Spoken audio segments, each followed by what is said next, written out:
What's good, y'all? This is another episode of C.A.R.L. Conversations About Real Life. I am Carlos, your host. Thank you for swiping, tapping, clicking, and or creeping to my channel. Today's guest is Verushka of the Mane Wildling, an amazing florist, artist, designer, just cool person I feel like y'all should know, especially people in Memphis and outside of Memphis. Boom, because Memphis is huger than just the city. It is what it is. Madam, how are you feeling? Also, sidebar, I know we just started, but what she got me sipping out of feels so bougie. I love it. It's tea. I love it. It's tea. It's literally tea. Green tea, though, because we have popping skin. You and me, us. Actually, can we get into it first? Let's talk about the skin. I know. I know we're here for the floral conversations and the context and all the real things, life conversations, all the things, because the skin is together. I try. Talk to me about the skin. Talk to me about the skin, please. For one, I feel like we do not value water enough. Water is your friend. Best friend. I probably drink too much water. Is that possible? Yeah, kinda. And then you hold on to it and then you puffy, and that's another conversation. But yes, water for sure. Antioxidant things. So the green teas, of course. Big on that. We said blueberries earlier. I'm a new matcha girly. And when I like anything, it's like when I latch onto it, I latch onto it. Yeah. The matcha, really. Leafy greens, for sure. My sister just told me about cruciferous the greens. Fact that I was literally saying the word in my head and it came out of your mouth. Yes. Cruciferous. Shout out Kara. Love you to life. Vegetables, the cucumbers, the green peppers, your leafy greens. Yes. Hydrate. All of the hydrating fruits and vegetables, of course, that are water-based are going to help our skin. Changing your pillowcases, actually washing your face. I think we don't. The basics? The basics. A toner. The basics. A toner, a moisturizer, a serum. But most importantly, and don't ever forget it, sunblock. Yes! It's cold outside. Don't go outside. It's cold. But no, sunblock. Oh my gosh. Sunblock. Please. Sunblock. Talk to the people. Sunblock. was just, so main hour was just this past Saturday. Shout out to the main hour. Shout out to Zoe. When I was here, Carmion was here and she had mentioned Black Girl sunscreen. That's her favorite sunscreen. Because I was talking with Zoe about skincare. I'm not going to say too much before what happens. But Carmion mentioned sunscreen. And more people need to know. Too. Find you friends that have good skin if you got bad skin, because they can help you transition to good skin. Because it's not all about the skin. You see what I did there? Find you friends that have good skin. Good skin friends. Shout out. Good skin friends, because they're going to make sure. Hashtag. Oh, that was cute. That might already be a thing. Nothing new. Carmion has great skin. But in addition to that, right? I think it just makes sense, the topic of hydration. Yes. And floral. Because plants need water. So that little segue is kind of just... I'm an earth sign. Yeah, it's just... I feel very Kiki right now. Kiki's always so what's your sign? The guy, Taurus. Yes. Taurus is Earth. Yes. Earth. I don't know too much about signs, straight up. I don't know too much about signs. But I do know Tauruses are earth signs because I have good people in my family, good people in my life, maybe Tauruses. And I'm like... Grounding. For sure. Truly this. I levitate from time to time, but I'm pretty grounded. Everybody, though. Everybody. Oh, I be levitating. Look at that. Natural. Yours is still hot. Mine is not. Sounds like your tea is hot. Your tea is hot. Wait, no. Your tea is hot because the sweatshirt has a story. Yes. You see? The sweatshirt has a story. Gosh. My weekend was literally just so beautiful. Main hour, it was a beautiful Saturday. It truly was. The first, I think, spring kiss. Yeah. It's 35 degrees today on Monday. It's cold.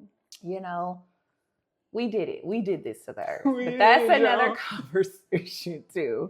However, on Saturday, 70 all my people were here. We had flowers. We had matcha because I told y'all I'm a matcha girly now. Down. We're actually going to be having some beauty matchas. Look, I got the things for the girlies and the skin. I'm trying to tell you, everything is, it's just all intertwined. Because the way my hands are moisturized with this Flamingo Estate now. All the things. But we had matcha, of course, Zoe.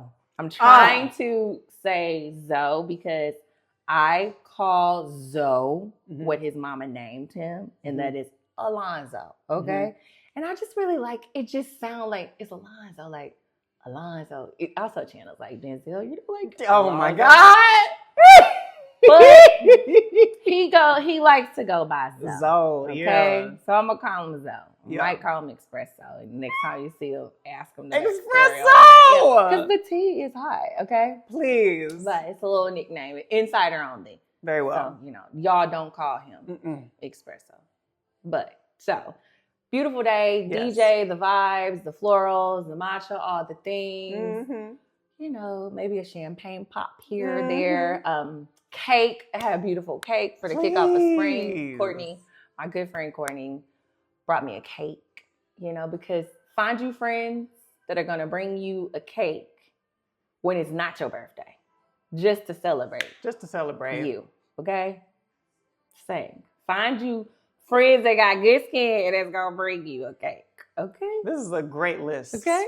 Please. So, just like vibing out, jamming out. Carmian came before she was going to go do a little frolic. And, left her flowers in the cooler so she could go frolic, and she came back and we were having a little side kiki, and she was just like, I met Rhonda Ross this morning. We did this, went to the Rice Museum, she's trying to get me tickets to the show. And I'm like, Diana Ross is in town because, right? Sometimes when you own a business, like, you just know the business. Yes. And so, I could tell you about the flowers at the Dixon that were popping out. Shout out to Chef Phillip. Boom. But I did not know that Diana Ross was at the work. The literal. Sidebar. Hold on. Diana Ross. Because when we were setting up, right? Verushka was like, so this happened this weekend. The other man hour was cool. I met Diana Ross. And then she kept on talking.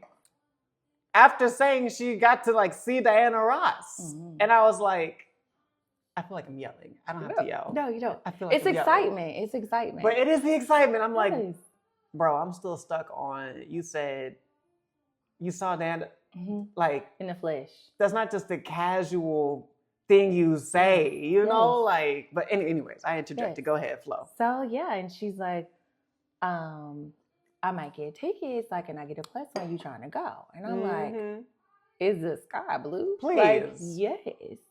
She's like, okay, well, I'll keep you posted. And it's going on 4. I think the show started at 8, which of course, in all of the St. Patrick's Day chaos downtown, it's like, okay, we need to be in motion at 7. And I'd been outside all day. I probably had 3 or 4 matchas. Levitating, it was a good Saturday. Pops. It was a great Saturday. So I finally mosey on upstairs, probably 4:50, 5 o'clock, and Carmian texts me and it says we're in with 3 N's, 5 exclamation points, and I was like, I had this whole moment. I called my flower fairy godmother. I called my sister. Shout out to my sister, okay? Because my sister was the first person that I FaceTimed. I know that's right. Her birthday was Saturday. Oh my gosh, okay. She was in Detroit. She too was going to see someone in concert. And she was getting ready. She was an hour ahead. And I'm just like, oh, what are y'all doing? She's like, we're about to go to dinner. And I'm like, girl. Right? Guess what? And she's like, what? Yeah. And I was like, I'm going to see Diana Ross, girl. And she goes, okay. Mind you, my sister and I are 5 years apart. She turned 35 Saturday. I turned 40 and T-minus. Where? Where? Skin, I'm telling you. In May. But I was like, It is literally on brand. Yeah. That you are going to see Cardi B tomorrow for your birthday. And I'm going to see Diana Ross. Boom. It is literally the existence of our entire lives. Like, it's so on brand that it's unreal. And I'm like stoked. As like, oh my God, and da-da-da, and da-da. And I'm also really emotional because my mom passed away 4 years ago from breast cancer. And my nephew is just so musically inclined, melodic. He loves music. He loves dancing. Shout out to Wyatt. Shout out to both of my nephews. But Wyatt had never seen The Wiz, but is obsessed with Michael Jackson. And like, he's 12. So it's like, how do you know Michael Jackson? So one Sunday afternoon, we were at my parents' house. And I was like, oh, we should watch The Wiz. Because me and my mom were talking about something. Yes. And Wyatt was like, Michael Jackson was in The Wiz? I was like, yeah, he played the Scarecrow. And he's like, the Wizard of Oz? And I'm like, no, baby. No. Literally. I'm like, get in this bed. Like, we are about to, I was like, The Wiz is literally the only version of Wizard of Oz that matters. Truly. You know? And it's the Black version of the Wizard of Oz. And he's like, and Michael Jackson is in it? Like, I say, no, Diana Ross is in it. Right. Like, right. But yes, Michael Jackson plays the Scarecrow. Diana Ross is Dorothy. And so we go pop popcorn. We climb in the bed with my mom. My mom's laying there. And me and Wyatt. Come on, tribe. And, like, she's singing all the songs. Like, Home always has had just a very special place in my heart. Like, love that song. Yeah. Whitney Houston's version on, whose show was that? Some white man back in the day, but it was on a show. Like, she performed it live, unmatched. Of course. Okay, because but people got to know, like, there are the girls, the icons. Yeah. The girls, the icons, You know, you got Tina.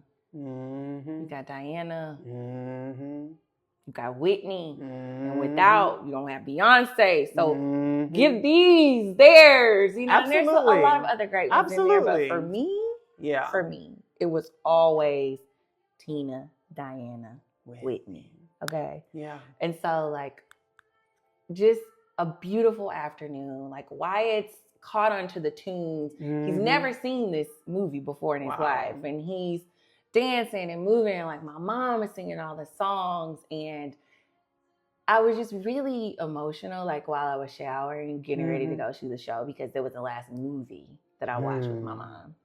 And it's just such a great memory. Like, we had it on cassette growing up, so we would just VHS and pop it in there, and it was like background. Like, there are certain movies in my childhood, like we were just talking about, that really were like the backdrop of our life. In The Wiz, for me, my brother, and my sister, was one of those movies. And so it was all of that. I had this whole moment in the shower, a whole meltdown. I done called my sister, who really doesn't understand the gravity, could care less, but you know, still to be there though for the call. Yes. And then I called Rhonda, who I call my flower fairy godmother. And Rhonda's like immediately screaming, like, here you go with that. Yeah. Introduction, like, I cannot believe. And I'm sitting on a stool in the bathroom, like, I'm trying to contour. Like, I need, like, I'm about to put on some makeup. Like, I need some sparkles, some sequins, some feathers. And I'm like, I don't got no feathers. Like, so she brought me some little sparkly things to wear. Yes. And we went to Catherine and Mary before, had a cute little cocktail, walked down. Carmion's like, oh, we're going to go to Will Call. Then she's like, let's go over here because, again, I told you she had hung out with Rhonda Ross all day. And then, like, Rhonda Ross comes backstage and, like, pulls us back there. And for 2.5 seconds, Carl, for 2.5, as I am looking at this woman who shares Diana and Barry's whole face, I'm like, oh my God. Are we gonna? No, I'm like, no. In my mind, like, girl, be cool. Be cool. Like, be cool. You know. Act like a business. Literally, like, remember that you guys sent. But, you know, we took our little pictures, took videos of Rhonda, and, you know, they started promptly at 8. So I can appreciate the The Don Professionalism. Diva, that girl said, yeah. When I say 8 o'clock, I mean 7:55. Yeah. Okay? Like, just the epitome of grace. Like, they don't make them like that anymore. No. You know, like, I'm really going to try to channel my inner Diana from now on. I love that. You know, I might get some sequins. Some feathers. Yeah. Get the people what they want. Get the people. She was just, it was literally the highlight of my year. Wow. And I think just, I've been having all these different things around 40 and da-da-da. It's been the longest winter ever, you know? And it's just like, again, the people that you surround yourself with, the people that pour into you, the people that you pour into your ecosystem is extremely, extremely important, especially in this season of my life. And I just count it all joy. All of those things were swirling in my mind. And I'm standing up dancing and singing. And I didn't get home till 1:30. A good night. Okay? But we pulled back up here and Carmion dropped me off and I hopped out like, doo-doo. One contact doing this, like, I had a time. Exactly. Do you understand? Making those memories. Yes. Like a core memory that I did not even know was going to happen. Something I did not plan for. Yeah. Like literally. And it ended up being the most beautiful day and night. And I still just don't have all the words for it. And like, I don't. And I feel like it's like, oh, okay, Mom, like, da-da-da. And it was just so beautiful. So yeah, like friends that bring you into their blessings too. And that's, it's cold outside. Like, it's cold outside. Yes. But I think that is important too. Like, if you're taking notes today, you know, if you want to go to church on a Monday, but that's equally important. And I'm grateful for that.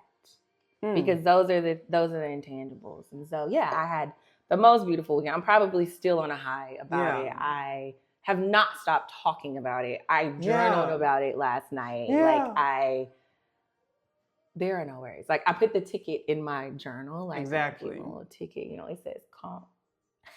Just like, because the show is sold out. It was sold out, okay? Let the record reflect. Yes. Okay? Yes. So. As it should be too. Yeah. But I get that. But yeah, I get that very and much. I was like, oh, I'm putting this sweatshirt on today. And I had a hat and it's like, oh, you're not going to be a walking billboard now. Like, I got a hat. Like, I'm going to go clean up. I got to do this, do these buckets. And yeah, I was like, I got to talk to C.A.R.L today on the camera. I don't have no earrings on. But you know what? Skin. And you know what?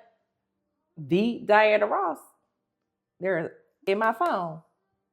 See, that's the level of like, when you reach that level, you don't have to wear earrings. I'm channeling it. I'm not there yet, but you know, I'm channeling it. On that note, there's this verse by Jay-Z where he is like, because I feel like Diana Ross, queenly kind of vibes immediately. I feel like queenly kind of vibes is like disrespectful. Yes. Queen vibes. Queen. Right? Because Lee is like. Yeah, no. Queen. Yes. There's this verse by Jay-Z where he's like, show up to court without a suit, famous. And I just feel like that. Yes. You know, like every move is on the news, ain't it? Like that. You know? But also, it's nice to not be seen. Yes. And still have that same amount of impact. Yes. That's the power move right there, I feel like. Channeling. Like all the attention, all the rah-rah. Baby, you ain't got to wear no earrings. You don't have to. So I was like, fine. Also, sidebar, within the conversation, so that was a rhyme. So without the within the conversation so far, the way you've mentioned things that are related to nature and plants. Yeah.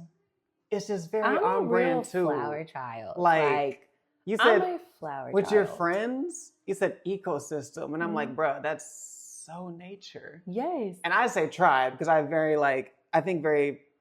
try to get back to the source, Africa. Of course. Right? So my community, instead of like family, instead of whatever, I be saying tribe. That's just very reflective of just me. It's just my world. You saying ecosystem or you're saying ecosystem? Come on, Jaren. Yes. Yes. Just makes a lot of sense. Yeah. Like, okay. Yeah. Context. Real. I'm big on context. Normally, I start with context, but I feel like by this point, people also know. They know what I it just is. be. They know the vibe. Same. And it just Same. goes, right? It's life. It flows. Growing up, you've touched on life a little bit, right? Was there some kind of connection with flowers, with design, with like... Flowers were always around. Like, okay. My grandfather was a gardener, a farmer, born to sharecroppers, and just had a reverence for land and nature. Like in any which of way that a person could, like, we're cultivating this, we're growing this, we're eating of and from, you know, we own the things we inhabit. Like, this, you go outside. Like, I spent so much time outside. And a large part of that was being up at, we call it the barn, being up at the barn where he had his garden, and he'd be going and like going to till something or running a tractor somewhere. And my siblings and I would just be like outside. Exactly. Children of the corn, like real life, climbing tractors. You know. Wait, where was this? This is in Somerville, Tennessee. Okay. The country. We call it the country. Yeah. Like, my grandfather was from Somerville. My grandmother's from Oakland. And so Which Oakland? Oakland, Tennessee. Okay. But shout out to Oakland, California. I love Oakland. Because I just, I love California. You know, I'm a flower child. It's like, there are multiple Memphises in other states. And I'm like, what? Yeah, no. But distinction. Boom. Correct. Okay. But Oakland, Tennessee. And so we call it the country. Yeah. And wildflowers, weeds, grasses, dandelions, we'll just pick. And my grandma would be like, don't be bringing them weeds back in here. And it's just like, okay, but like blueberries, muscadine trees, peach trees, like the branches. So muscadines. Have you ever heard of muscadine? I don't know her. I've never heard of muscadine. Wait for it. And then my Aunt Rose used to make muscadine wine. My Aunt Rose was my Uncle Henry's wife. My Uncle Henry's name was Two Hen. We'll talk about that later. I love Black folks. So Black. Everybody had a nickname. Everybody had a nickname. Like, that's just what it is. If I didn't give you like a nickname or a pet name, like as a close friend of mine, I don't love you. One of my closest friends, I call her Squirrel because her last name is Squires. So I was like, Squirrel, you know, it makes sense. But my Aunt Rose used to make muscadine wine. They all used to make a lot of things. Moonshine, you know, all the things. But my grandfather, whose nickname was Mane, because he went off to the Navy. He spent half of his life in the Navy. Wow. He lied on his papers. He went to the Navy at 16. Oh my gosh. He lied about his age. My grandfather was also very fair-skinned. And so on his death certificate, it says white male, but we'll talk about that later too. However, yes, just a life of service, dedicated his life to service, went off to service, came back home. His younger sisters didn't know who he was. Wow. So one day he was walking down the road. So we're talking about timelines here. And my great aunt, my Aunt Hawatha, like ran in the house and was like, Mama, who's this man walking down the hall? Like, who's this man walking down the road? It's this man coming up here. And that's how he got his nickname, Mane. And so, like, everybody called him Mane. And so, the roundabout way, yes, flowers have always been around. Yes, you know, of the dirt, from the dirt, eat the dirt, grow dirt, all the things. But he was a man of service, served in the Navy, came back home. And at that point, you know, by the time I came along, he was growing cucumbers and whatever in his leisurely time. But really just the first person that I knew that had just such reverence and appreciation for land. And I almost think that there's something spiritual about that. Like, absolutely that. And the way in which I grew up and the way in which, you know, he was a giver. He'd grow things and give away things. And we're going to get you some muscadine. Okay. I'm gonna call Aunt Rose and see if she can make us some wine. I just love Aunt Rose. Yes, Aunt Rose. Shout out to Aunt Rose. Yes. I love you, Aunt Rose. Yes. I don't think I've met you in this lifetime that I know of. No. But just often, some of your family was here Saturday and I got to meet them. Yes. Was that Wyatt who was sitting right Wyatt, here? my dad. Boom. I was like, oh, it's nice to meet you. They popped through, yeah. Wyatt's getting so Beautiful big. family. Thank you. But just lover, like of people and community. Like he was the vice mayor. He worked at a correctional facility when he got out of the service to just help young men. Like just like the kind of man that I really just feel like they don't make a lot of anymore. I'm just like, gosh, funny story. One time we were sitting there, and I was probably like 29 or 30 at this point. And we were just watching TV, and he's like, Verushka, are you going to be an old maid? And I'm like, what? Excuse me? He said, are you going to be an old maid? And I said, well, no. I'm going to find me somebody just like you. Like, I want somebody just like you that takes care of me, how you take care of Gertie. That's my grandmother's name. Love. And then he sat there and he said, well, you going to be an old maid. Because if nobody like me. And I'm like, oh my God.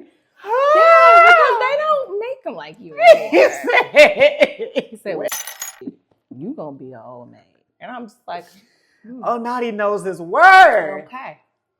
So this is a rare specimen. Yes. But yes, just a giver. And so when they passed away in 2020, because my grandmother had a stroke. And 5 days later, my grandfather just died in his sleep at home. So we had a double funeral.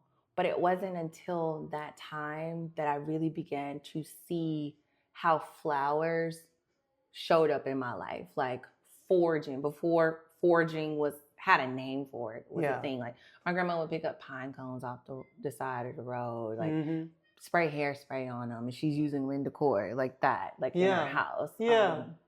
Like the branches, the sticks, the weeds, like all the things. I was just like, I'm just bringing this inside. Or I used to get in trouble for clipping my grandma's rose bushes. Like I would go out there, and again in my mind, I'm making flowers, like. And I would go cut things outside, and then something in my mind is like, put these roses. She's like, I know you ain't out there cutting my rose bush around the whole time. So it's like my grandmother was always just like, don't bring the weeds in here.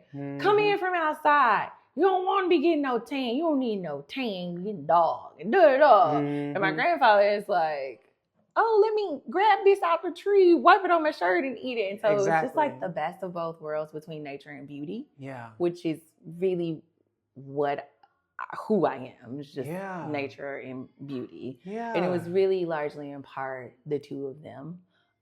And so that is kind of like my whole brand ethos, but just like nature, organic, all the things. And they passed, and it's like, oh, this couch print is flowers. And the wallpaper in my childhood room, my dad like wallpapered it and the border was flowers.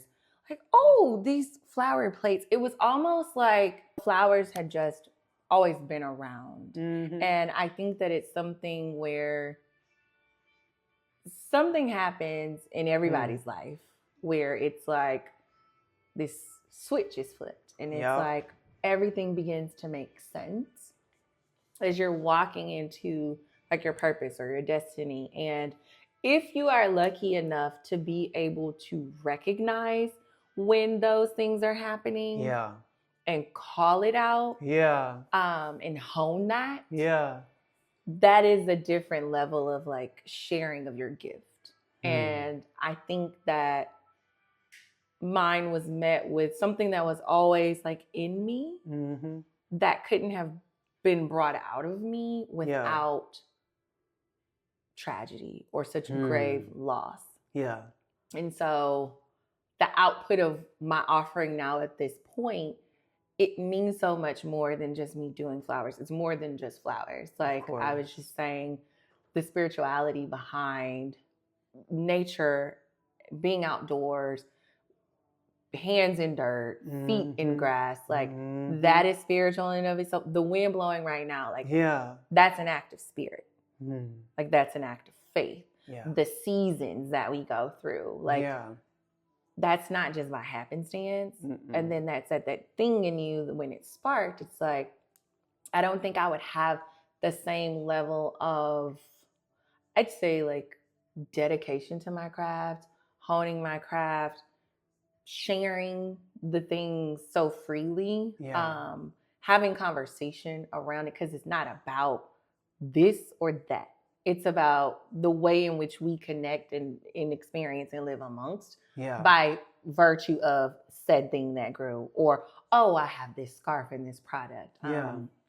And so I don't think that it would mean the same, you know, if my grandfather was sitting right here right now, or my grandma was over there, or, you know, fast forward, like I lost my mom, like I mentioned earlier on, like, and it became a way for me to channel my grief, but also to memorialize them in a way that will forever tell their story.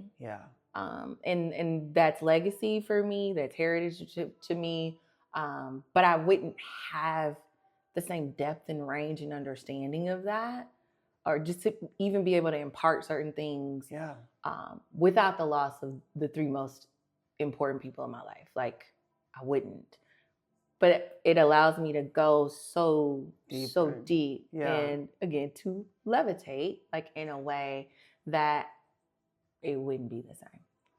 And so I say all that to say is it's like it was like an awakening. And then at certain points throughout the time that I started doing this, I have these moments of like, oh, well, this is why, or oh, like that was my grandfather. Oh, like this thing, like when I see butterflies, I always think of my mom. You know, like seeing red birds. I saw birds alive when he first passed. And Kalen Webster. And again, spirit. Like those things are real. Like I don't care what you believe, what you pray to, like all the things, but spirit, God in the universe. Okay. Because I'm God in the universe, spirit, but God. It's real. And so like I feel like the way in which I present my offering to the world, it's always going to be on that.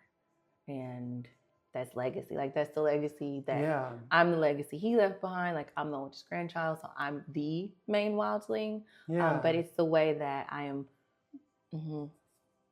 I'll pause again. I could do this all day. All day. But yeah, it's like I am the Mane Wildling, like of this person. And this is like my offering. So yeah. It all comes full circle. You know what I just thought about? My tea is hot this time. I thought about like multiple things.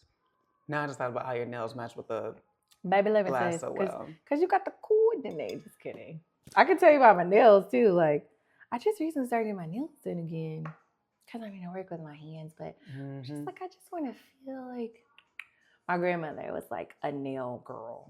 Like had her little bottles. Back in the day, they used to make like a wood polish holder. Little holders. So it's probably about this width. Somebody my granddaddy, I'm sure, has made it. And it was a piece of wood and it had holes in it. And she would put her nail polish in there, or lipstick, let me tell you something, babe. My grandma was that girl. Okay, like that girl. But she just, her hands were something that always stuck out to me. She always had like an almond shaped nail before the name almond shape was a thing. But yeah, Valentine's Day I did a pop-up at Nail Bar and I was beat. I don't know who I thought I was for Valentine's Day. But when I tell you I did the absolute most, the most. I was at Joseph. I was at the Well. I did pre-orders. I had my own little main hour here. Shout out to Joss and St. Enzo. St. Enzo sponsored it. And then I had actual Valentine's Day. It was mayhem. But you know, I'm that girl. So I did it all. And my last thing was the pop-up at Nail Bar, to the point where like I sold out my flowers and I was just like, can I get a pedicure? And then I was like, can I get a manicure? Amy, like, can you do my nails? And she did me this beautiful design. I was like, you know what? I'm about to just keep my nails done because my grandma was the one like, put some on your mouth, your lips look dry. Like, my grandma was that girl. Like, don't be sitting up, hunched over, looking all slouchy. She was usher in the church. Chew some gum. Cows would walk around the perimeter of the church. People would be like, Miss Coleman coming, Miss Coleman coming. She would literally stick her hand out. She on fire. No. And was 4'11". Okay? All of it. Was 4'11". And the room silence, okay, where she walked through. She did not play at all. But no, like, she was just really big on that. And so I am, my grandfather's child too. It's just like, as long as I'm clean. I'm going to have a little cute little jacket, But, it's fine. My sister is like, clockwork. Every week and a half, I'm getting my nails. So I'm like, I'm just keep my nails done. Because even though I work with flowers, I could still keep my nails done. Or get some good hand cream, But shout out to Zoe. You put me on, was it Zoe or was it Jayla? Hold on. Well, love both y'all. I think it was, I'm going to leave it at both y'all. They put me on that. Ecosystem, So, I was going to say, the way you blend, like, your grandfather's energy, there it go.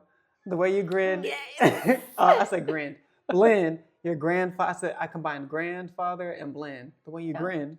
I was following. The way you blend your grandfather's influence and your grandmother, it just shows up so much. Oh, yeah. Like, the classically, like, girly, like, dolled up, the beauty, all that jazz, then also earth, and just like working natural, with your hands, because that's nature, a natural like, beauty.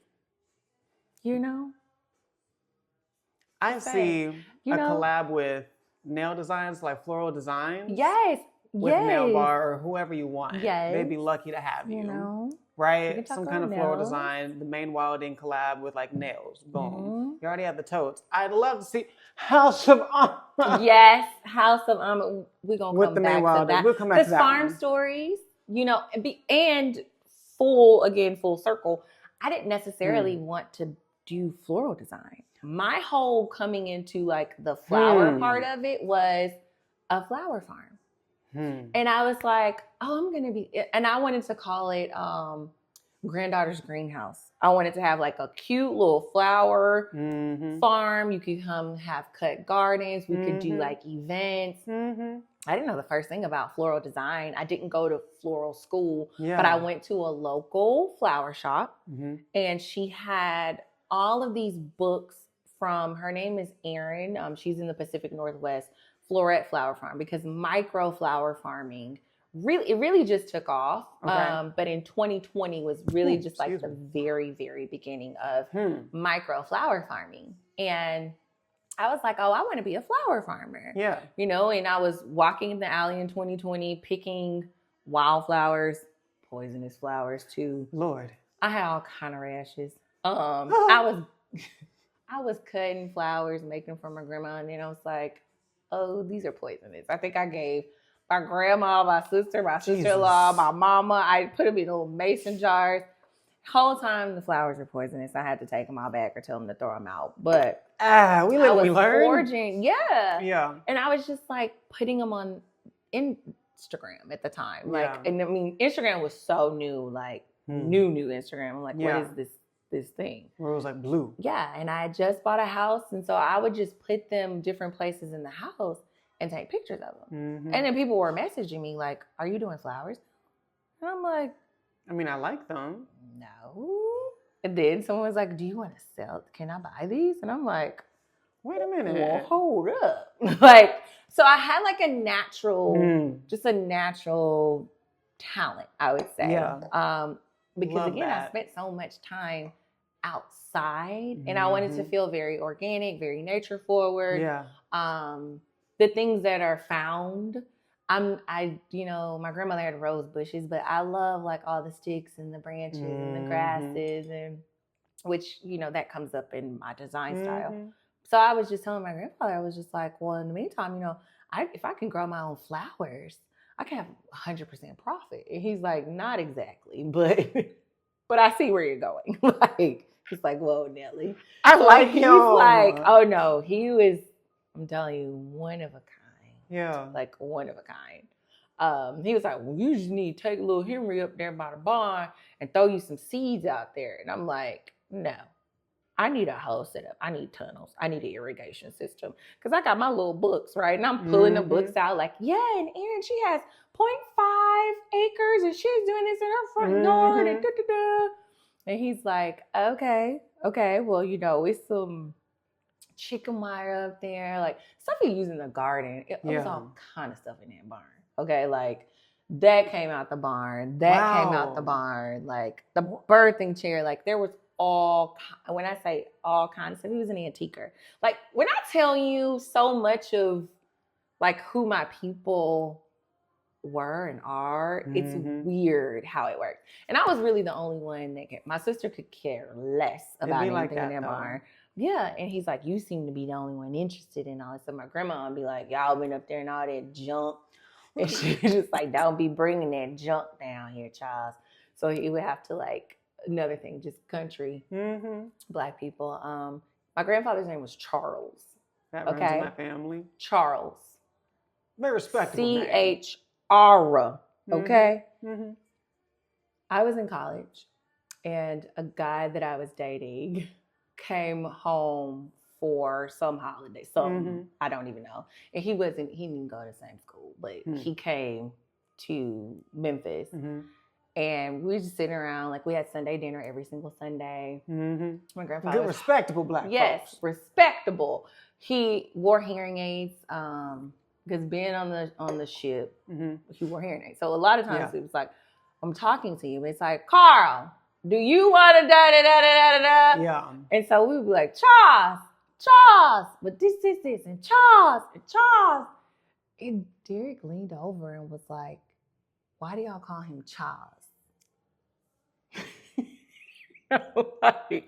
He was like, his name is Charles. And I'm like, never registered in my, 20 years that we were calling that man Charles. And I was just like, just country. Black folk. Country Black people. I love. Okay? But yes, and because of that, this is so calling me back.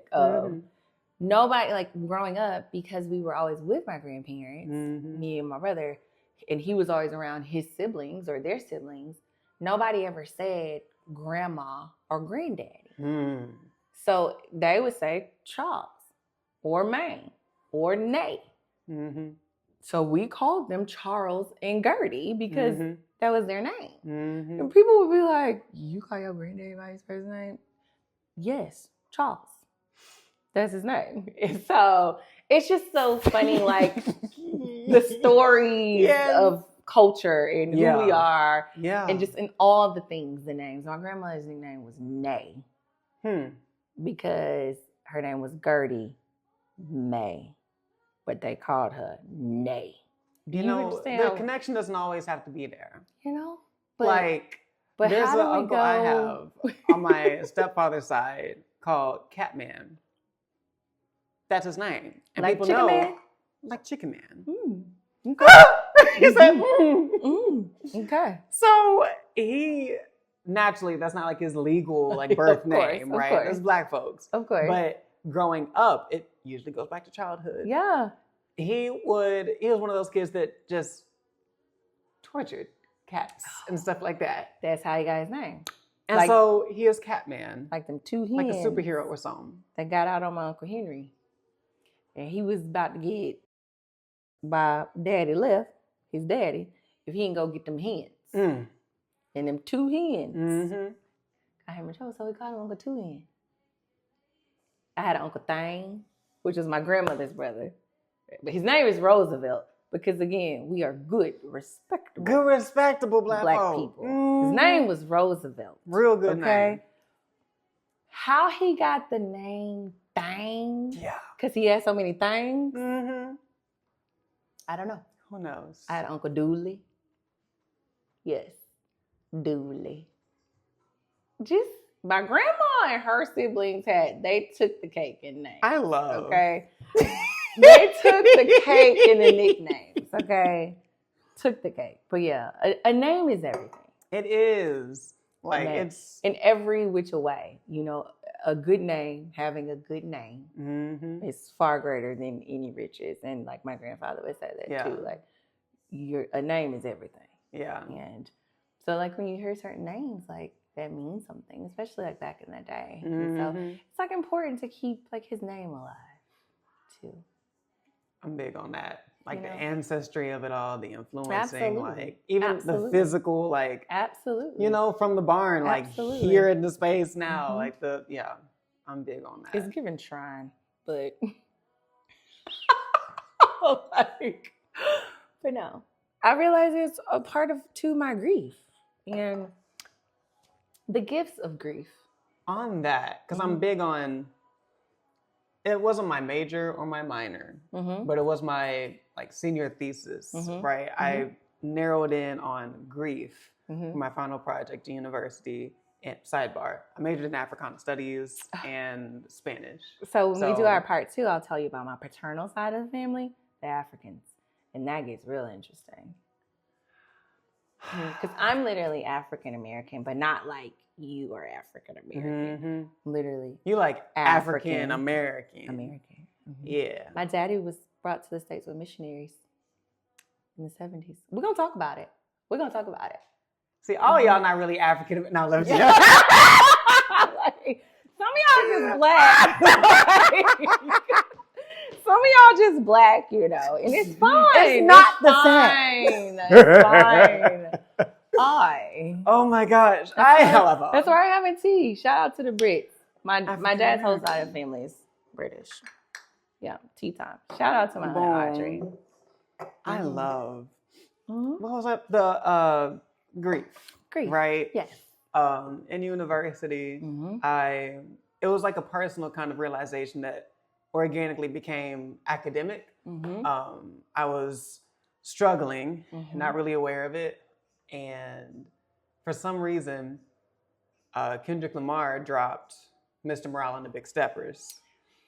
And you know I love that album. That album? Love that album. Like Kendrick Lamar, Mr. Duckworth. Yes.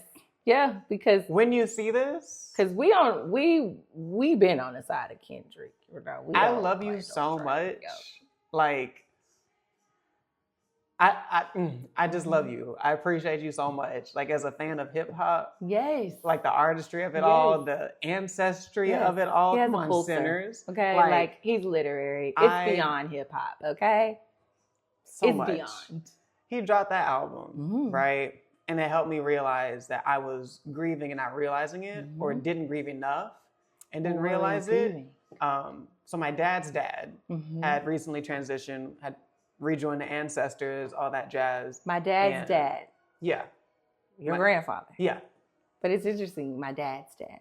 I like saying that. Yeah, I see what you did there. Because, I see what you did there. You know, it's distinctions between like mom's dad, dad's dad. So for sure. We call him granddaddy because everybody called him daddy. Like all his kids called him daddy forever. So like when their kids had kids, that's granddaddy. You know? So when granddaddy had transitioned, I was working at Domino's over off of Highland. Hey. And working and like going to school and everything. And also one of my coworkers had recently been like stabbed and died. At work? No, this is outside of work. I was about to say, but it was a lot happening and I didn't really know how to process that well yet. And so as basketball often does for me, it's like a mirror or it's really like a lake. Right? And, you know, you can see your reflection in water, but you can also kind of see through it. Basketball is that for me. Like I can have a whole dissertation about basketball and the psychology, the sociology of it all, but my connection with it is like very spiritual. But I was playing in the like rec, like leagues or whatever for University of Memphis. I don't know if that was the year my team won, but my team did win one year anyways. Okay.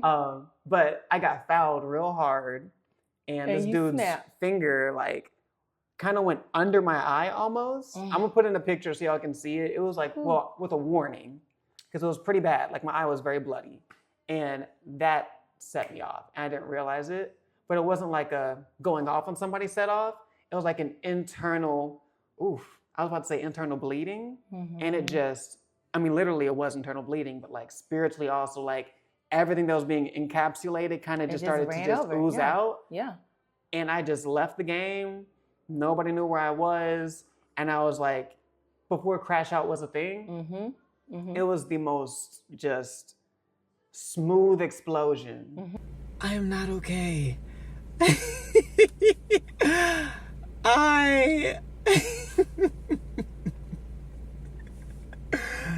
I am in a lot of pain. And I feel like the Joker a little bit because I've just been laughing because I don't want to feel it. But I'm really hurting right now. And I haven't really told that many people. Conversations about real life. This is the beginning. Dude, nah, I need to cry. But I didn't. I didn't really cry that much. And that's catching up. Ooh, it's catching up. And then, like a week ago, I found out that my coworker was and I have not accessed like any of those feelings. Now I've been neglecting classes and stuff, just feeling like not really motivated to go. And a while ago I stopped going to classes and ended up just dropping out of college and moving to New York. Don't want to do that again. I want to finish college. Anyway, I'm not trying to make this a really sad video or whatever. Too late. That's it. I love you. If you want to talk, I want to start doing this more often, but with other people, not just me. Let me know. Send me a message on Instagram at Carl Bledsoe Jr. And I love y'all. Talk to y'all later. Bye.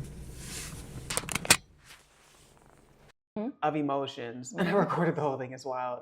I'm going to put that clip in here too. It was the very first episode of C.A.R.L. Okay. Because I was like, I just need y'all to see what's happening. A lot of people think I'm just happy all the time and I have this light, and I do, and I'm very grateful for it. But I am struggling so hard right now, and I don't know why. And like, just, let it all out. But coming out of it. Yes. So that album helped me realize, Carlos, you have some undealt things you need to deal with. And so starting that journey started to like take over a lot of my time, and I was like, this is I can make this academic. Like my professor was asking, what are you about to like write about? What's going to be your like culmination, piece for? That's why they call it the work. Doing the work. Lord, work it was. Yeah. And it is. It's a continual thing forever. For those of us that want to eat that, like a lot of people need. One of the big things I learned was like grieving. It's never supposed to be a solo thing. No. Like we need tribe, community, ecosystem, like so much. And it needs to be like super expressive. Yeah. Like grieving is not supposed to be cute, super succinct, like, how white folks at church. Why was I talking about, who was I talking to? Ashley. I was talking to Ashley the other day. Shout out to Evolve. And we were talking about the Catholic weddings that we had gone to. Oh. Because I was talking to her about one of my brides at the end of the month and how I was just trying to put some tradition within her wedding ceremony. Like it's mine, I'm like, is someone going to say the Lord's Prayer or sing the Lord's Prayer? And she was like, sing the Lord's Prayer. And I was just telling Ashley about that experience. And we were like, girl, because Catholic weddings, it's like this, then the sitting. Then I was like, somebody should have told me because And I went to one of my coworkers at the time, her wedding in Colombia, and Ashley told me that too. She was like, yeah, I think it was in Mexico or somewhere. And she was my God. Just talking about the tradition. So the white people in church immediately is just like visual stuff. Boom. Sitting, Methodist. That's not us. Like, no. Like, that's not how, well, what I believe is not where we're from, right? Like, not even believe, but like, it's there, like, it's factual. It's like, it's not where we're from. We're very expressive people. We're very, like, tribe, like, not alone, like, kind of people.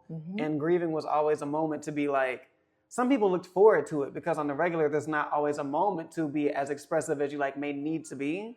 But at a funeral service or, not ritual, I mean, it is a ritual. A repast. But, like, a repast, like, all these kind of moments, you can let all that kind of stuff out, and it's, like, acceptable. You know, like, but grief is acceptable well beyond that time period. Like being at the funeral, being at the wake, being at the repast, you know, being at someone's home 2-3 days after or before the transition and after, that don't really matter because everybody is there.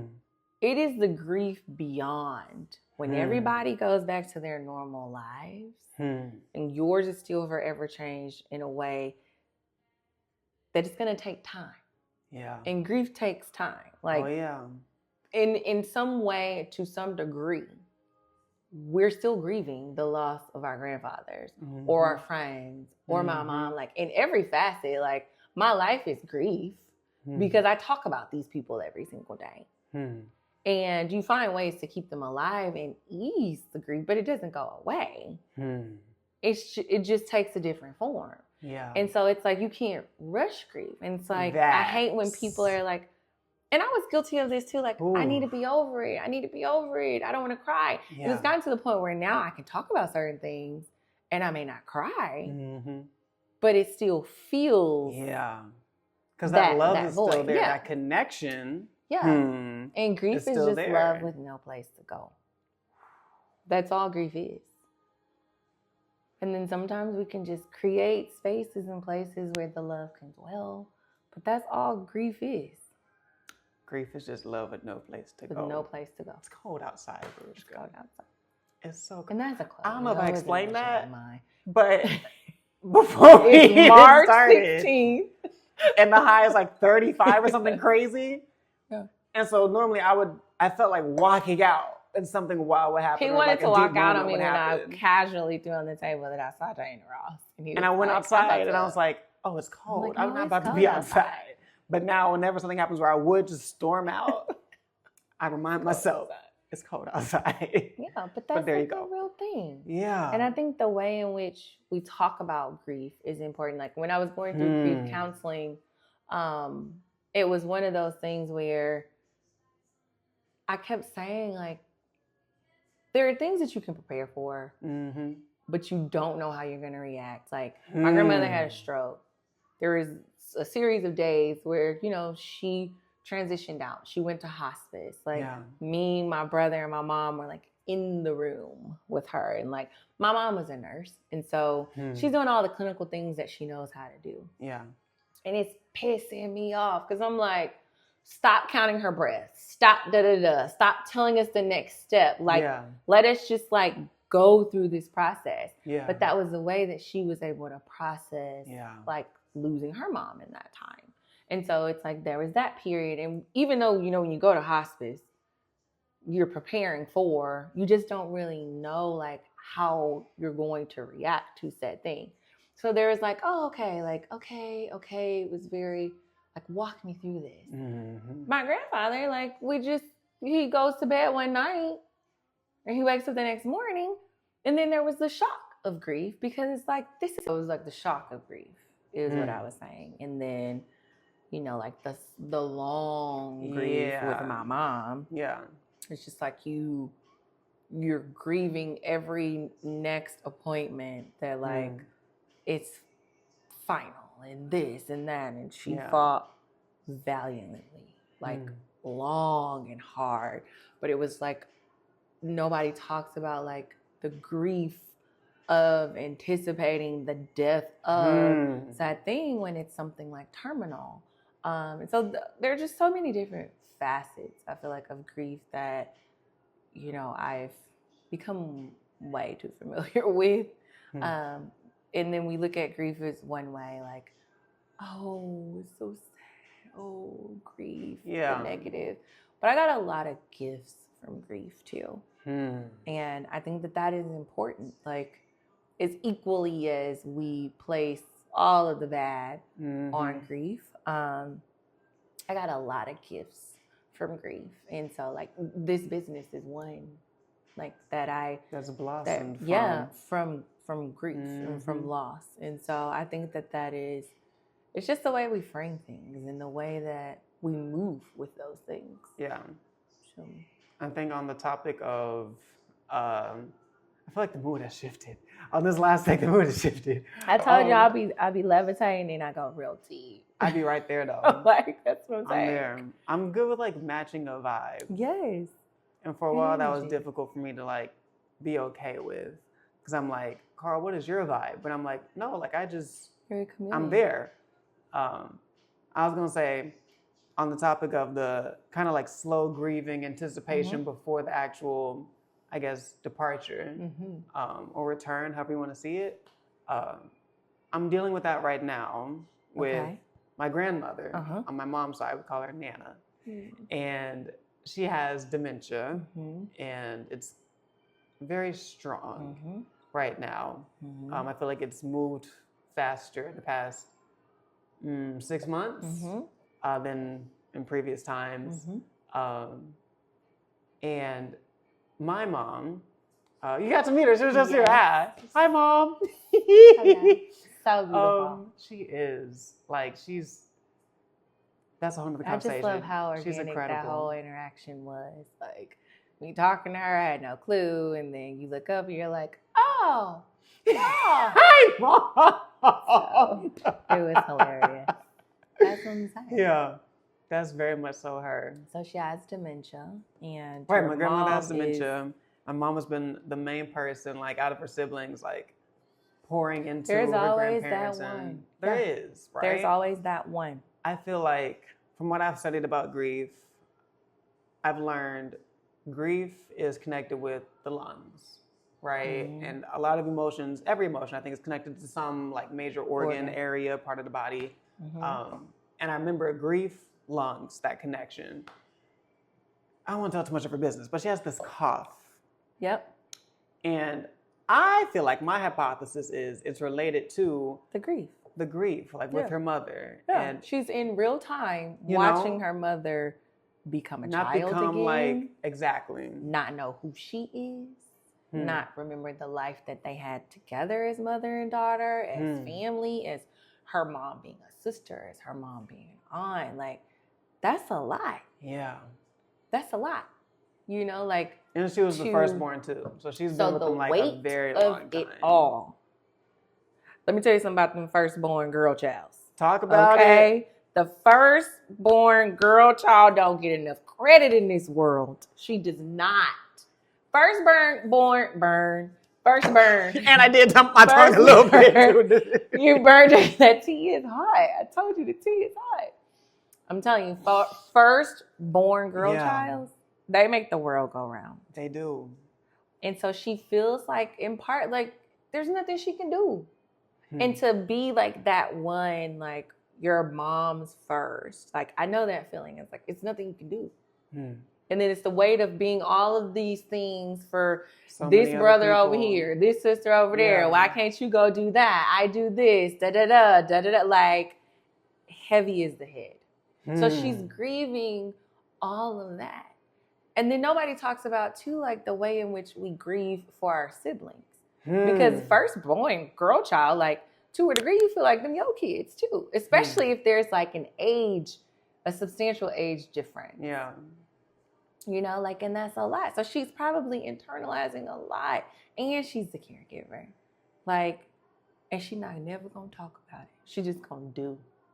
Because that's what we have to do. But she's going to hit a wall at some point. Yeah. And then it's just like, so being gentle with the grief in the way in which everyone grieves is a thing. Yeah. And I think sometimes it's like, oh, well, this person doesn't care because everybody grieves differently. And I learned that too with my siblings. And I, particularly around my mom. Yeah. I think, our grandparents, they had lived such long, fruitful lives. And of course, you don't ever want anyone to leave, right? Right. But we could make sense of that, You're 88, Right. You're 87. But my mom, it was a little different. Because again, it's the long grief of cancer. Yeah. And then the way in which everybody grieves after that. And then the way in which you replay all the things that maybe you shoulda, coulda, woulda. And nobody talks about that part of grief either. And so it's just a part of it, like shoulda, coulda, woulda, guilt, regret, peace, solitude. Yeah. Like all of those things live within grief. Acceptance, like understanding. Because I was mad for a long time. Like, I was mad. When I say mad as hell at God, mad. Like, I don't have children. How dare you take her before I have my first child? I'm not married. How dare you? Like, this is the person who would give someone the shirt off her back. How dare you allow her to get cancer? Yeah. Like, not her. I can give you a list of people. I can give you a list. But why her? Even close by if you need that. Literally. Yeah. But why her? All the things that you don't really have the answers to. Yeah. Like just a good person. Never talks about anybody. Like just, and so it's all of those things that are coupled with it. And so like your mom or your grandma, like that's a lot. Yeah. And that's just the family side of things. Yeah. That's just the family side of things. There's this whole professional side of things too. And we as Black women are conditioned to always separate the two. I will never forget when my grandparents died. And my grandmother was like, my mom was an only child. Okay. And so I really grew up in a structure where my mom was kind of like my older sister. Because my grandparents were that involved and that pivotal in our lives. And so I remember I was distraught. When I tell you, I lost my mind for 2.5 seconds when my grandma died. Yeah.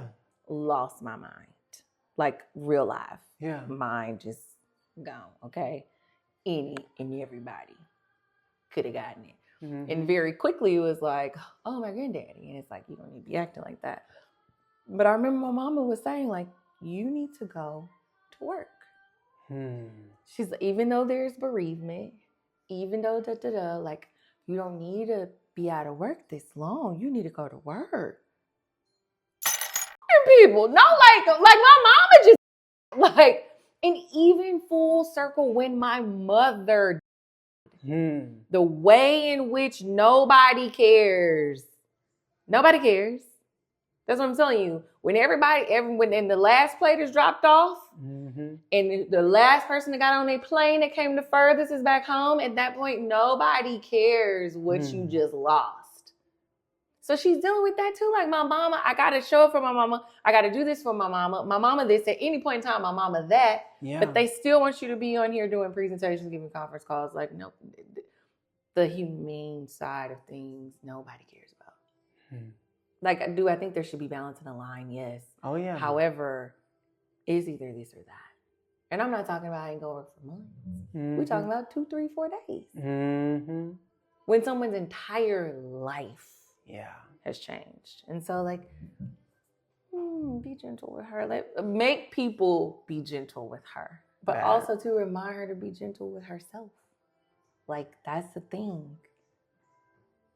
But yeah, it's a lot.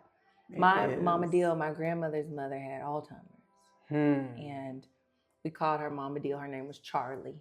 And it got to the point where we would have to lock ourselves in the house and take the keys out the door because she would let herself out the house. And my grandparents lived on a hill. And at the bottom of the hill was Highway 64. She would be walking down the hill saying she was going to get her baby. I got to go get my baby. I got to go get my baby. She did have a baby to pass away, like back in the day. But she was like, I got to go get my baby. And it got to the point where my grandmother would lock us in the house with her because she would be all off down the street halfway to the highway. And just as a young girl, like I remember these things, and I just remember my grandmother being fatigued, like tired, because she was the firstborn girl. And the weight of having to be all those things for her mom. Because her brothers couldn't do it. And her baby sister wasn't going to do it. And just watching her grieve through that, almost where sometimes in situations like that, you know, you're a bit relieved when that person is no longer suffering anymore. But because that releases you too. So like, yeah, your mom she just needs a breath. Like, no pun intended, like the lungs, all of that. Like, yeah, you got to tell her you got to breathe. Like, how can I help you? That. Tea. I can definitely do better with that. Tea helps too. Yeah. Breathing exercises. Yeah. On the topic of tea, do you know Nadia? Nadia. The business is Black Majesty. Yes. Yes, she has this Nadia. tea. What's up, Nadia? Love you to life. This is when I have like my live studio audience, or like I'm live when the team is here and I have like somebody on live. Yes. But she has this tea that is supposed to be very good for, not is supposed to be, is I guess crafted is the word, like crafted for like lung health and like breathing, all the things associated with lungs. Magic. Like, she is like literally spiritual work. Like, spiritual work. Like when you said being connected with the earth and like how it's spiritual and like all that, like, yes, you too. Also Nadia. Like the way, it's just the way spirit moves. But like, that woman, and of course she's a Black woman. Probably, no shade to everybody else. Probably no firstborn girl child too. Like, I'm telling you. I would love to find out though. I'm curious now. I'm curious. Nadia. Are you the oldest girl? Because I'd be really curious to find out. You should get your mom some of that tea. I am. Like I remember when was it? Something was going on. Maybe it was COVID. That sounds about right. But like something was going on, and I remembered Nadia had this tea, and I did a shoot for her for this magazine spread. This magazine was reaching out to her, of course, to be featured in. And she, how was it? She paid me in, because I don't always work for food. Let me put that on the record. I don't always work for food. You got to pay. It's not expensive. But for some folks, when it's just a good barter. Because I've been knowing Nadia for a while. You know, like just tribe. Right? Go ahead, hook me up with some of the tea. You know, she hooked me up with some of the tea. And bruh, I gotta get more. That's what I'm saying. I need some. I need some in here. Also, she worked with while I'm highlighting brands and businesses. Yes. This is what happens. Like, you've been knowing people, you want to be like, yes. She's working with. She has something coming up soon, actually. Oh, at the Botanical Garden. Yeah. Yes. You better the tea know. Party. Yes. Yes. Y'all prepare for that. Get your tickets, all that jazz. May 3rd, maybe. Something like that. Yeah. I think so. She's in Coffee Black's new spot also. I think. I'm pretty sure. I've gotten a tea from Nadia there before. Like they sell her tea. Yeah. So, boom. Coffee Black. Eco. On the topic of Coffee Black, like. Yes. They've also worked with Komoko Cotton for some of their merch. Or Bart. Bart, yeah. Coffee Black. Some of their merch, like their hoodies, God don't make no junk. Yeah. Yeah, because he does not. It's okay. That's Komoko Cotton. Yeah. Hot. I have a burlap jacket. Oh, you got one of those? I did. Oh, the photos. That was me. But moments like that, like being able, that's one of the reasons why I love Memphis. Yes. Like being able to attach my artistry and like help share their story, that's what it is. You know how you ask me like, how'd you get the idea for this? Like in between one of the cuts, you would ask me like, how'd you get the idea for like conversations about real life? That's one of the things for like me. I've learned like sharing other people's stories. I really like sharing other people's stories and being a part and helping other people share their stories. I think that's one of the reasons why I like modeling so much, but also photography, because I hear what you're saying and I see the kind of quality and dedication you have for your craft, right?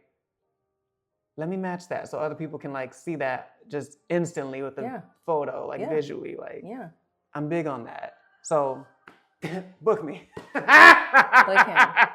He helps me do a little edit that I had to post today. Oh yeah. He did it in like 30 seconds. Like legit, like, oh, and then this, and we'll cut this, and this, and this, and there you go. And I was still on trying to pull things from the gallery to the app. Yeah. But you're an amazing person with the nature of the business. Everybody has their things. Yes. Yes. Also, I don't know how soon this will be out, but hopefully the St. Patty's Day sales and everything go very tomorrow. well. Anything green will be 15% off. And then maybe if you watch the episode and you come in and you tell me something about it, I don't know, give you a tote or something. Who knows? That is motivation to get this out and edited. Because I'm thinking about also, classically, shout out to Madame Frankie. If y'all don't know who Madame Frankie is, she one of the coolest people I have ever met. Yes. Like just I think Frankie's in London right now. Isn't she? With Taliba? Listen, you want me to freeze. I'm pretty sure. You must want me to freeze. I'm pretty sure. I gotta go. I'm pretty sure. Yes. Taliba's in London right now. And I am about 80. He went outside this time. But I'm pretty sure Frankie's there. I'd be willing to make a bet. He's back. My head was so cold. Yeah. I wonder what the weather is like in London. I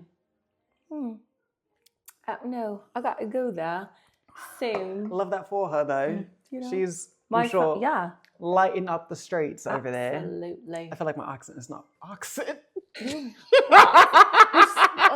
A wee bit of practice. A wee bit of practice. Yeah. I'm not as good as what's his name with the bit lip says it all. What is his name? Ilya, I think Romanov from Heated Rivalry. Whatever his like actual name is. That checks out though. Wait, but what is he a black Brit? No. Oh, okay. I don't know. It's this very gay TV show. I don't know. I don't know what TV is. That checks out. Like the people who know are gonna get it. Y'all but like know. it came out as hilarious. But it came out and it's taken over like a lot. Ooh. It's gotten so much attention, especially in like the queer world. Okay.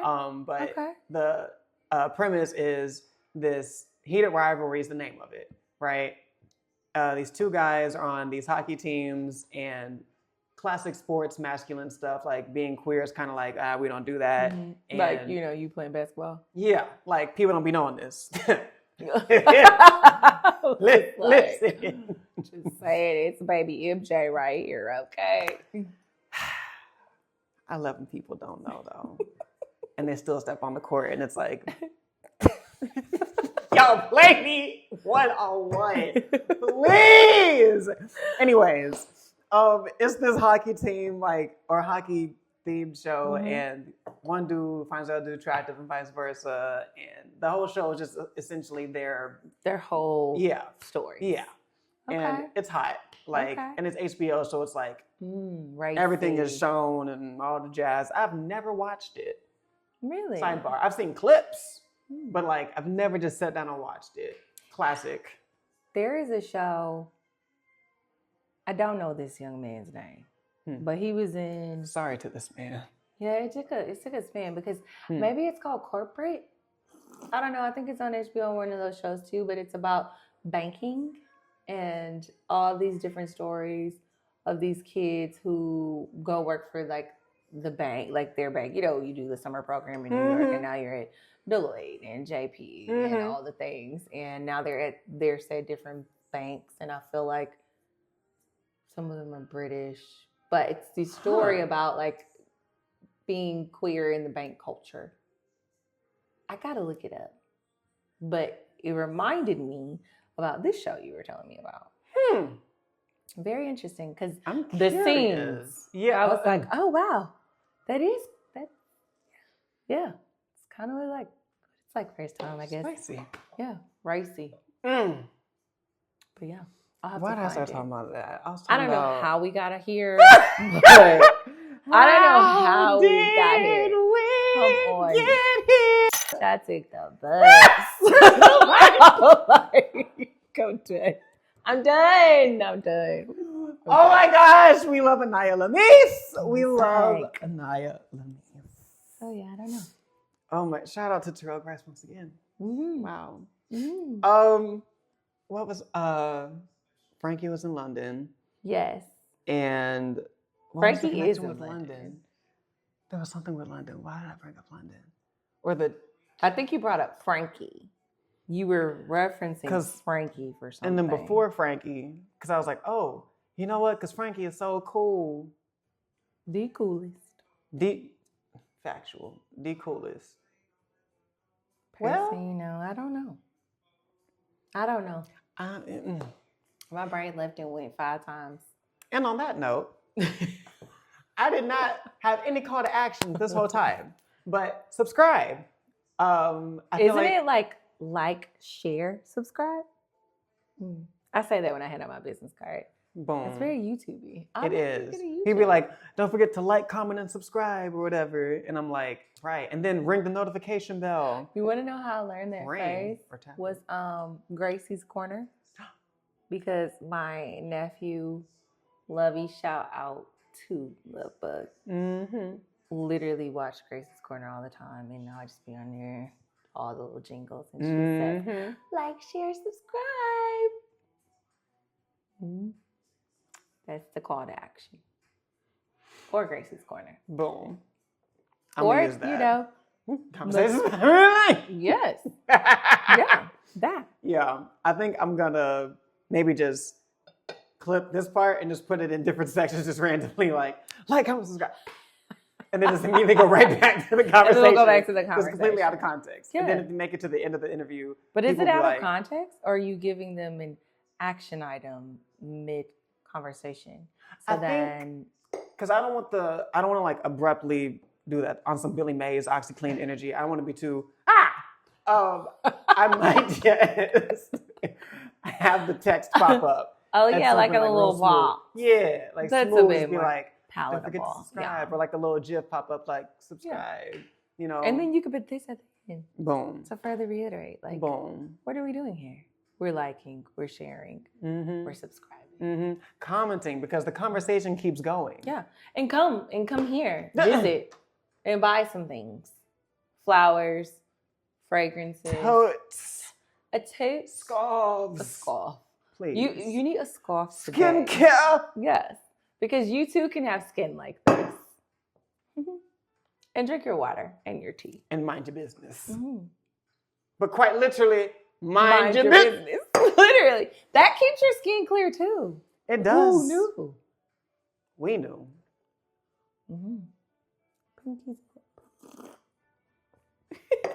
I really want to get a Bridgerton wig and like a monocle and a mustache, like handlebar. Okay, just you need to do it. We don't have today, Party City anymore, but at the Mane Wildling. On the tube. Can you believe? Yeah. Charlotte. Let me chill out. What? I haven't thought about that in a long time. Who's Charlotte? No, Charlie. Oh, with Charlie. The bit my finger stuff. That was God. I told you, weirdly, my great-grandmother's name was Charlie, and my grandfather's name was Charles. Charlie. Maybe there's something Charlie-esque in my future. Like Charlie from Willy Wonka and the Chocolate Factory. You know how many times I got, your name is like Verushka? No. Actually, it's not. It's Verushka. It's like, no. No. But like I do want an Oompa Loompa now. Right? Daddy. Mm-hmm. But no, it's Verushka. Mm. But yeah, like Willy Wonka. Whole life. Like I'm really getting into the character of it all. Yes. And I feel like if I let this just keep going, it might become that. I'm not really big on facial hair. You could ask David. He could help you with that. That man. He could help you. What a mustache. Love you, David. Yes. We need to talk. I said that. Yes. Okay. I saw you at Swamp Bar. I need to follow up. My bad. No. That's on me. We will talk soon. Shout out to him. He was a very big influence for like me. One of the people who encouraged me to be like confident and courageous stepping out of Memphis and moving to New York last year. He was like, you should try this because you need to see more outside of Memphis. Like you could always come back, but you could always come back home. Do this. Mm-hmm. And I was like, he's been places. He knows things. Yes. I respect his input. Of course. Him, Whitney Hardy at Cruise Center. Here I go. There's like a whole list. Yes. Whitney Hardy at the Cruise Center. Mad. I make mad beats. Unapologetic. I think Bart also with Coffee Black might have encouraged me to go to New York. He definitely probably prayed for you. Yeah. And of course, Miss Natalia Rawls at the Ivy Institute. She was like, she's a prayer warrior. She's one of those people. She's praying for. That's important. She was like, when you go up there, it's a lot of worms in that Big Apple. Yeah. That's a direct quote. It's a lot of worms. She speaks in Bible verses and fortune cookies. Yeah. And quotes and like, it's all so good. And then like verbatim quotes from like books and like state exams and like all these like her mind is so just like, it's amazing. Like I'm inspired. Yeah, because my mind is not in a cock. This shadow, the squirrel on the wall. It's the squirrel on the line, on the power line. Uh-huh. Lord, that's my brain. Squirrel. Literally. Let me stop. That's it. That's it. Lord. Squirrel.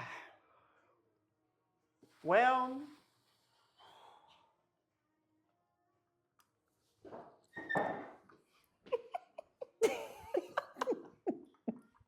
Did I pick my glass up too soon? No, you're fine. Okay.